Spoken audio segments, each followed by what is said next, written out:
అండి, ఎలా ఉన్నారు? బాగున్నారా? ఇవాళ మా ఇంట్లో సాంబార్ పెడదాం అనుకుంటున్నానండి.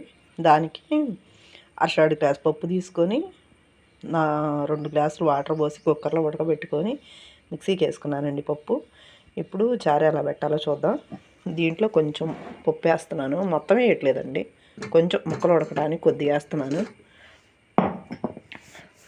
చారులోకి ఉల్లిపాయలు 4, క్యారెట్లు 2, సొరకాయ ముక్క, పచ్చిమిర్చి, టమాటాలు 2 వంకాయలు అన్నీ కట్ చేసి పెట్టుకున్నానండి. ఇప్పుడు ఇవి ఇలా చారులోకి వేసేద్దాం.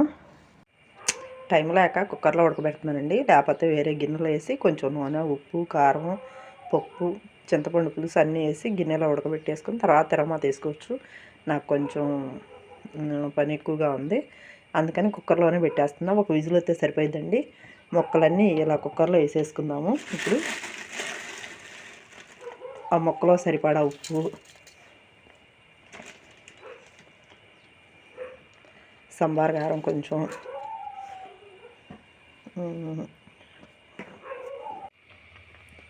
సాంబార్ పొడి 1 టీ స్పూన్ వేస్తున్నానండి.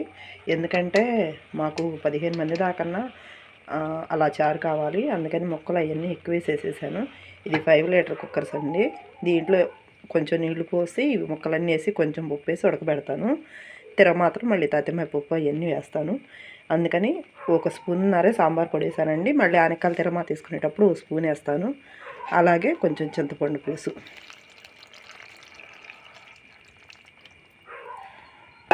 ఇలా ఉప్పు, కారం, పప్పు అన్నీ వేసిన తర్వాత కొంచెం కలయి తిప్పేసేసి ఇప్పుడు కుక్కర్ మూత పెట్టేద్దామండి.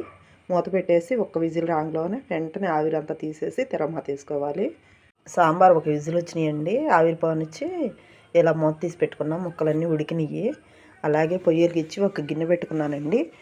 గిన్నెలో కొంచెం ఆయిల్ వేసేసుకుందాము. తిరగమాతకి ఆయిల్ వేసేసుకున్నానండి.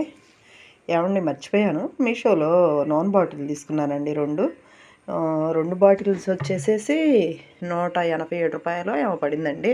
కానీ బాటిల్స్ అయితే నాకు బాగా నచ్చినాయండి. ఇప్పుడు తిరగమాత వేసుకున్నాము. తిరగమాత గింజలు 1 స్పూన్ జీలకర్ర, 1 స్పూన్ పసుపు, అలాగే ఎండుమిరపకాయలు ఇవన్నీ వేసుకున్నామండి. కొంచెం తీసుకున్నాము. అలాగే కరివేపాకు,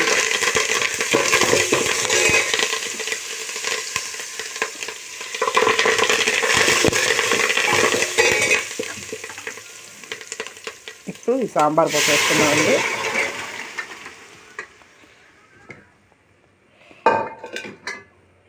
ఇలా సాంబార్ అంతా పోసేసుకున్నాం కదా, ఉడికినవన్నీ పోసేసుకున్నామండి.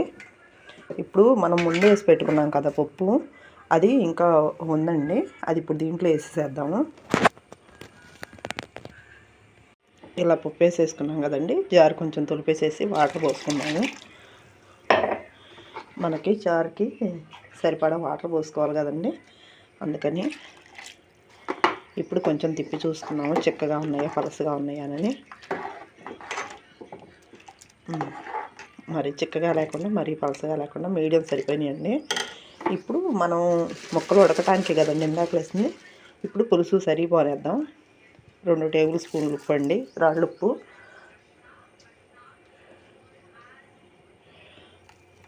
చిన్న టేబుల్ స్పూన్లు అండి ఇవి, పెద్దవి కాదు. 3 టేబుల్ స్పూన్లు మళ్ళీ కారం వేస్తున్నాను.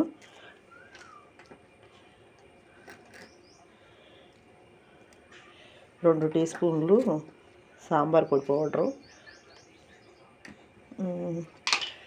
రుచికి సరిపడా బెల్లం ముక్కండి. ఇప్పుడు ఇవన్నీ వేసేసి బాగా తిప్పేసేసి 2 పొంగులు వచ్చేదాకా ఉంచేద్దాం. మనకి సాంబార్ రెడీ అయిపోతాయి. సాంబార్ కాగినాయండి, ఇలా ముక్కలన్నీ ఉడికేసినాయి. కొంచెం కొత్తిమీర వేసేసుకొని దించేసుకున్నాము. వేడి సాంబార్ అండి, చాలా చాలా ఇష్టం నాకైతే. మా అబ్బాయికి అయితే పండగ. చాలా బాగున్నాయండి. ముక్క బాగా ఉడికింది, ఉప్పు కారం అన్నీ బాగా సరిగిపోయినాయి. మీకు నచ్చితే ఒక లైక్ చేయండి, సపోర్ట్ చేయండి.